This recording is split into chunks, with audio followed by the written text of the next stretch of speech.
life, every day, late at night, not okay. All I want, and I pray, all I need are some...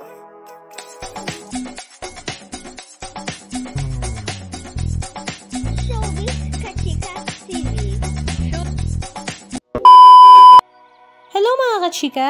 Usap-usapan nga ngayon sa social media ang naganap na Seoul International Drama Awards last 2 days, September 25, 2024, kung saan kabilang nga ang ating kapamilya star na si Kim Chu. Talaga namang pinalakpakan, hinangaan at ikinasaya ng lahat, lalong-lalo na nga ng mga fans ni Kim Chu at ng Kim Pao ang pagrampa ni Kimi sa purple carpet ng Seoul International Drama Awards, kung saan siya ay talaga namang nag-shine at hindi nga nagpahuli sa ibang star from Asia. At syempre nagkaroon din nga siya ng pagkakataon na makasama at makakwentuhan ng ilan sa mga star from Korea at iba't ibang Asian country. Outstanding Asian Star nga ang nakamit ni Kimi na award sa Seoul International Drama Award, kung saan ito nga ay dahil sa teleserye na Linlang. Napakarami na ngang nalinlang ni Kimi sa kanyang teleserye na ito in a positive way.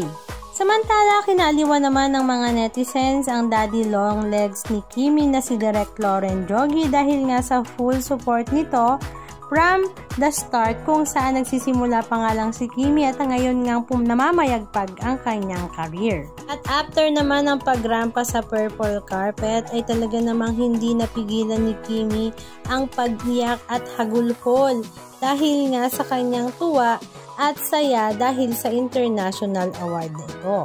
Halika at panoorin natin.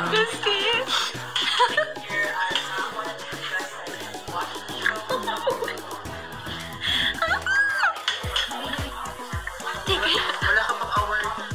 Hindi ko nga. Naglakad lang, diba? Nagkamsam ni Dala. Pero seriously, ba't ka naiiyak? Wala, di ko alam. Can you experience international crowd? Pinuli ko lang yung sabi ko kay Derek. Hindi, natuwa ka sa nakita mo. Yeah, amazing. Na-proud din siya sa sarili. Na-proud ako, girl. Good job, good job. Hindi mo kang kinabahan, diba? Paano pa kaya mamaya? Hello, sana masabi ko 1 minute lang yung Anong masasabi nyo mga kachika? Just comment down below. And please don't forget to subscribe. Thank you!